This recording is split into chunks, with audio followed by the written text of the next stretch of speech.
Hey everyone, Mr. Happy here, and welcome to Mondays with Mr. Happy, aka Mr. Happy Mondays, a weekly Q&A show where you ask me questions. Are you good? You good? All right, and I answer them. Another week of just packed schedule. In fact, when you guys see this, it'll be my birthday, believe it or not. I'm recording this on Sunday, and I actually have a dinner to get to in not too long, or at least we got to leave the house in a little bit. So I'm going to do another lightning round one, which means I think I decided, we did the spoiler cast, I know, but I think I'll still keep this one spoiler free, just because of the nature of it. Next Sunday shouldn't be that much of a rush to get through, so I can do it properly like I normally do. But for this one, I think I'll just try to do that just to make sure I can get in and out of making this video as quick as possible. But anyway, thank you to our sponsors over on Patreon. They support the channel. They don't have to. All my content is free here on YouTube. It always has been, always will be. But shout out to them for sponsoring over there as well. And of course, our patrons of darkness, Khuja, Janova, and Kurenai Oni, who've gone above and beyond over there. But with that, let's do a lightning round. I'm just going to, once I do this next cut, that's it. I'm just going to scroll through, answer as many questions as I can. So hopefully it means a shorter video, which means it won't be. All right, lightning round begin. Hashtag Mondays with Mr. Happy. Do you think a time skip between this saga and the next? Do you think there will be one? Probably a small one. So the only time skip I think we have a set amount of time for is between the end of A Realm Reborn and the beginning of Heavensward. We learned through an interview at a fan fest that about a month actually takes place where you're on the lam there before you actually go to Ishgard. So that's the only one we know of for certain. And there are actually references in Endwalker that state that it's still the same year that was stated back in A Realm Reborn. So the whole expanding time bubble theory seems more and more likely when we see information like that. So the odds of there being a time skip, I mean, maybe they just go to the next year, like whatever that actually ends up meaning. Maybe it is the following year in this world now when we start our next saga to kind of show that everyone's been doing their own thing for a while. But we don't know for certain. They couldn't. I couldn't say anything more than otherwise. Then those sages become my favorite healer. I know I'm not alone. By the way, these people are saying hello, so I'll say hi back. Let's see. How important is it to have one regen and one barrier? So it's not actually that important to have one barrier, one regen healer, especially in most content. Anything short of a Savage or an Ultimate, it isn't really going to be much of a factor. But more so, Sage Scholar in particular, that combination of healers is incredibly powerful right now. All you have to do is designate that the Scholar takes care of the shields and that the Sage just won't use their Eucrasiad shield buff. They just won't use that. And you pretty much eliminated all of the overlap between the two jobs. So if anything, they're not distinct enough, but that goes to show that it's not going to be make or break. It's just kind of preferred that you do one regen and one shield, but that it's not exclusive. So that's as good as my answer is going to get, because we don't know how that's going to pan out in Savage, in Dragon Song Ultimate, in 6.1. We don't know yet. So we gotta wait for more information. Hey, this is my first expansion loss and my first time getting into harder content. I'm a bit nervous to jump into Savage. I was able to learn clear and farm the 2 extreme trials, but the mechanics in Savage are going to be more difficult. Do you recommend I prepare to do anything? Watch old fights. The more you know about old fights, the quicker you recognize certain things in current fights. So like, if a mechanic is spread or stack or in or out, you get kind of used to the habits the game has just by watching older content. Of course, my number one recommendation would be to, join a static group and maybe do some old Savages before it comes out. I know they're old fights, but there's still a lot to learn there. But if you're planning on doing Party Finder, or you don't know if that's really going to be something that's feasible for you with your available time, then just watching old fights and educating how they were done, what the strategies were, what a successful completion of them looks like, helps you visualize things when you get into the newer content. Also, do I need crafted gear, or will the current gear be the best? I'd say if you just plan on doing the first couple of fights in the first week, the crafted gear is nice, but it's certainly not necessary. It's if you're going for a full raid tier clear in the first week, that's when I'd really say you want crafted gear. Heck, if you're even going into the third fight that week, I'd consider getting crafted gear. But if you're going into the third fight that week, but you're again not sure what your schedule is going to look like, you don't have to have it right there on day one when it's most expensive. Maybe wait a few days until prices start to dip down before investing, or take the time, if you have your crafter's level, to make it yourself. That way you can save a lot of money. Now, this next one, do you think we may see a change away from linear story progression? So instead of maybe each patch will be a more self-contained mini story. No, we know. So here's the thing. They've mentioned shrinking the scale of the stories because our original story went 11 years if you include 1.0. I wouldn't expect another 10 to 11 year saga, only because they've said we haven't really decided whether we want to do shorter stories or longer stories. So they could have a story that's 1 expansion long, or they could have a story that's 2 or 3 expansions long. But maybe they could have just said, you know what, let's do another 10-year story. Let's commit to our game that heavily. I think we're probably going to look at 2-3 expansions per story. I think 2 is really my safe gamble, but that's a prediction. That's not set in stone. We don't know. But per patch, I don't think it's going to be that small scale. I think that might be a little too small scale for how long a main scenario patch is to really do a story in those. Do you think 7.0 could signal an alternate starting point? No. I don't think they'll ever do an alternate starting point. Just prediction there. I just don't think they'll do it. It's just, you can't get to that. It's not a story it has to be a story that has happened sequentially after the events we've already experienced. Otherwise, even the new story doesn't make sense. So that's why my prediction is the way that it is. Happy holidays, same to you. Going through the role quests, well, I won't ask in a spoiler way. Do you think we'll get a job based around one of the fellows in it? No, people have made predictions about jobs based on NPCs a lot in the past. And a lot of NPCs, the Scions included, they kind of just do whatever they want because they're not beholden to a system like the player is. The player systems are made to kind of narrow us in. Whereas these characters can just do a vast array of things. And so it changes a lot. Now, that's not to say that they don't hint at new jobs in the MSQ. Famously, Ninja was teased all the way. Ninja and Rogue were teased back in 2.2. But we don't... How do I say this? And technically, Alice being a red mage way back in Heaven's Ward was also teased. But that being said, I can't look at every single character and go, oh, I think that means this. That's been proven wrong before, especially when we saw that we got Sage instead of a more traditional chemist like we were predicting. But that's it. We just can't base it based on that kind of stuff. They could, is the answer. But as you know, we're not the developers, so we can't really say for certain. Got my first tank to 90. Hello, by the way. Dungeons seem to be hitting hard. Notice the description of the stat states that increases your damage dealt as well as other effects. Tenacity melt? No, don't bother with tenacity melts. No. Tenacity melts are a complete waste of time. If the enemies in dungeons are hitting you hard, it's because you're not rotating your cooldowns correctly. That is, don't meld tenacity. Don't do that. Just don't do it. It's not worth it. The answer to both of you, you have 2 different questions here. The answer is no to both. Listen, it's not that tenacity's useless. It's that the other ones are better by a lot. Yeah, that's it. That's pretty much it. Somebody said that they were definitely in my EX1 trial. Oh, and I was on the Scholar. Okay, yeah, I remember that. This guy needs to pop some cooldowns for these autos. Oh, yeah.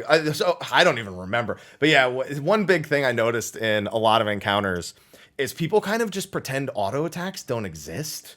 It's a weird thing. Like, I understand the focus on using tank buster or using tank cooldowns on tank busters. I mean, that's kind of how the game is designed. But one of the masteries of tank is understanding when you can pop a cooldown to cover as many autos as possible and cover the tank buster. You'll very often see very experienced tanks. They'll pop a rampart for a tank buster 15 seconds before they get hit, because that way they can eat all the auto attacks beforehand or any of the damage they're going to take beforehand.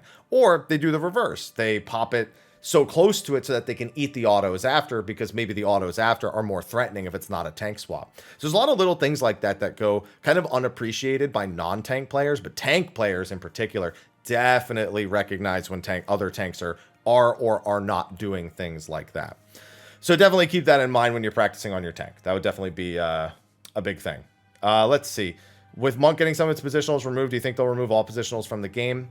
I mean, at this point, how can I say no? Like, now that they've gotten rid of as many as they can, who's to say that they won't? They could. They absolutely could. And that sucks. I think positionals are a lot of fun.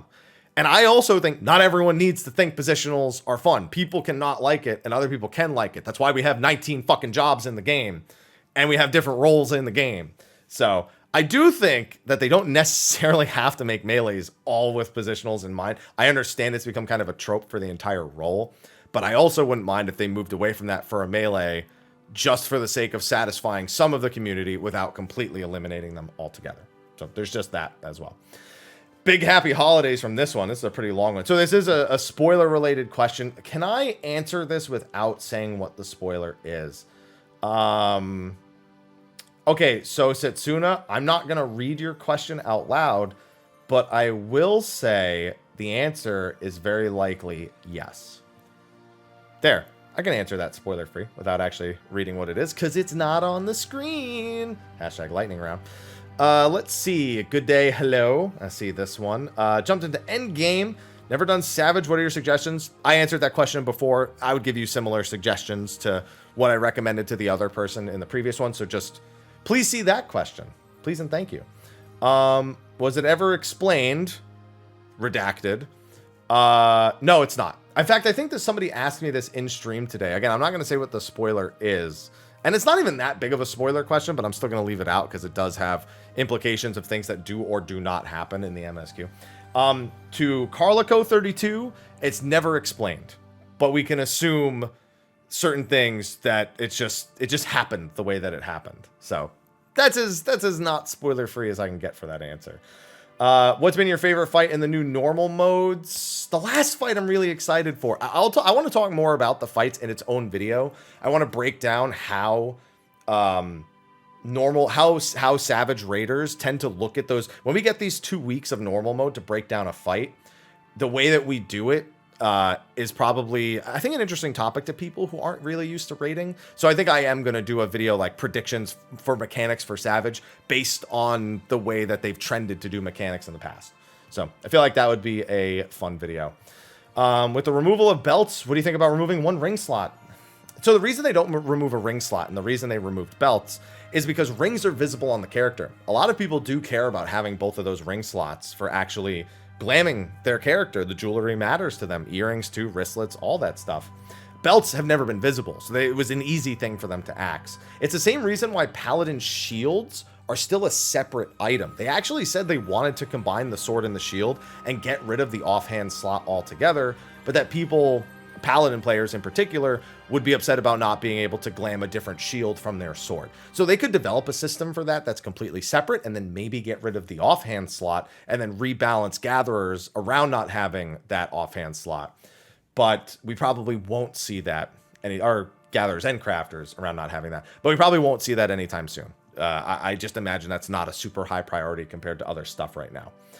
Let's see. New design interfaces. Do you have any favorite little additions like this that 14 has added to the UI over the years? Oh, I can even include Final Fantasy 11 stuff. I mean, the one thing I wanted, I don't know. I'm not really big on the flare. Like, it gives me an initial design. Like, when I see an updated UI element or I see something like that, I get mildly excited in the moment, but I kind of just stop thinking about it after that. It just doesn't really matter to me as much as maybe it matters to other players. So the big thing is I don't want to take other players' excitement, so I just decide not to talk about it past my initial like, oh yeah, that's cool, I guess. No, I don't really have an answer for this. It's kind of lame of me, but I mean, that's the truth of the matter. All right, so I added a cut to the video because I said a spoiler, so this is me taking it out. So not entirely lightning round, but I did take it out. So the question that I accidentally answered in terms of spoilers, and I think you'll figure out how I might have answered immediately upon me reading it. Hey, Habs, how you doing? Was wondering how many runs you've done of the new Extreme Trials, and with the Savage tiers on the horizon, do you think there's a tanking duo or healing duo that groups will lean towards? So for the first question, I've done the EX Trials in total combined about 200 times. I got the mount from the weapon trial on kill 53, and then from the accessory trial, I farmed 99 for the mount, and then I've done a few extras with my static, so a little bit over 100 there. So that's where I'm looking at. You know, like 160, 170 would be the better answer. As for the tanking duo, Warrior Dark Knight going to be very popular, at least for the first couple of fights. You might see a shift to Warrior Gunbreaker or Warrior Paladin, but Warrior, for most groups that are going serious, is probably going to be a staple pick. For healer duos, Sage, Scholar. is looking like the staple duo. Again, I talked about their strengths earlier. That's not to say everyone's going to do it, but you're going to see a lot of Sage Scholar, I think, as a healing duo going into Savage. Spoiler question again. This week has light spoilers. Okay, this one I don't mind because this really plays back to Shadowbringers. So talking about the ancients, you know, from Amarot specifically, again, I don't mind that. Do we know what their general lifespan is? No, we actually don't. All we know, the things we do know don't lead us to an answer. So it's interesting how long the Unsundered that we dealt with in the previous expansions lived, because we don't know if that was the norm for them back then, which then leads to the question, how long was their society around before everything that happened? So yeah, we don't have a solid answer to that, I don't think. I feel like that's dodged enough, because that's covering Shadowbringer stuff. People have been wondering that since Shadowbringers, so I'm just kind of digging back into my knowledge for that one. We have a second time asker here. Do you have any idea how scoring works in Deep Dungeons? Oh my god. Angelus Demonus, very, very prolific deep dungeon runner, has a great video explaining all of that. What I can tell you is every enemy you kill, every chest you open, beating a set of 10 floors in under 30 minutes, all of those will contribute massively to your points. I don't remember if using a Pomander lowers your points. I think dying and resurrecting, like even if you have a resurrection Pomander, I think that does take away points. And I don't remember if using a Pomander does. He has a great video on it though, maximizing points to get high scores there. So I would go Angelus Demonus's his video. I would find his YouTube channel, and then I would watch his video on point totals. That would be my recommendation. What'd you think of the normal modes? I was a big fan. There's a lot of familiar elements there, stuff that's kind of fun to do with randos in normal mode. And like I mentioned earlier, I have a lot of ideas of stuff that they could very likely do in Savage. So I'll probably be doing a standalone video on the Pandemonium bosses. Let's see. Do you think they should change Six-Sided Star on Monk? You know, I've always enjoyed Six-Sided Star for a number of reasons. I've never been much against it.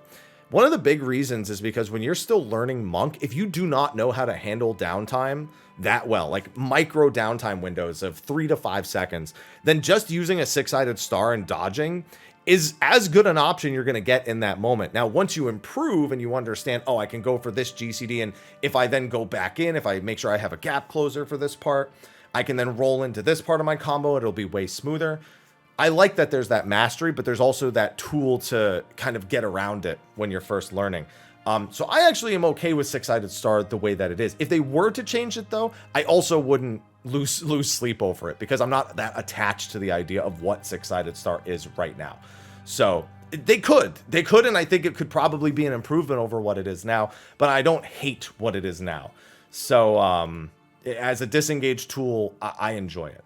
So then there's this one. When your Patrons of Darkness get a new title, yeah, I probably should give them a new title.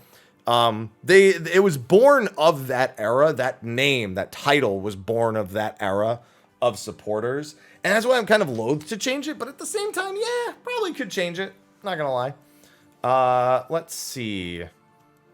When using standard type controls with auto face target on, it gets tedious to turn your character back after each attack. Something legacy type players don't have to deal with. Well, technically, if you have auto face target on Legacy, if you're not moving, you will turn and face them. It's just when you're moving, you don't have to worry about that. I don't know why it's like that. And I think you are basically asking that. Why is it like that? I don't have a good answer as to why Legacy controls let you keep facing away, even though you have auto face target on. Like, it's doing the movement, but it fixes it so quick. You know what? That's not true. I do kind of get why it happens. It's because holding down the direction doesn't, like, your trajectory is still the same no matter what direction your character is facing, whereas when you're on standard, you are changing the way that your character moves. Like, if you're holding forward and you turn around to attack, that's why that happens. That's why I usually just hold right click and I just I like shake my camera like left and right just to try and keep the orientation that I currently have. That's probably the reason why it happens. So fixing it is kind of a fundamental issue that comes with that. I'm sure they could fix it if they really wanted to, but I don't think it's ever really been raised as an issue to them, because it's just kind of something that standard players and legacy players understand the way that it works. But maybe I do raise that point. You know, I don't see the issue. I don't see the harm in raising the point and even just getting an answer on it. So I'll keep that in mind for the future, because I am a standard player as well most of the time. What's the funniest, most creative player name you've seen? One of my favorites is always, it's two warrior ones. It's Bill Nye Defiance Guy, a warrior, and Deliverance Not DiGiorno, which was another warrior back when they had the Deliverance stance. It was, that's for those who aren't aware, DiGiorno is a frozen pizza that their motto on their ads is, it's not delivery, it's DiGiorno. So this one was named Deliverance Not DiGiorno. So, I don't know. Those are two of my favorite ones.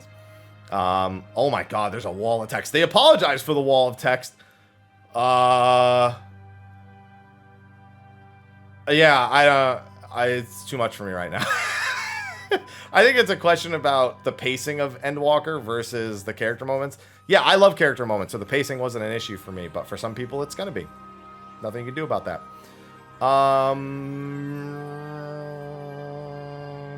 Somebody asked a question that's very spoilery. I'm not going to answer it.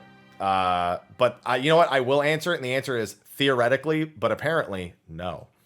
That was Eric Casina. My answer to your question is theoretically, but apparently, no.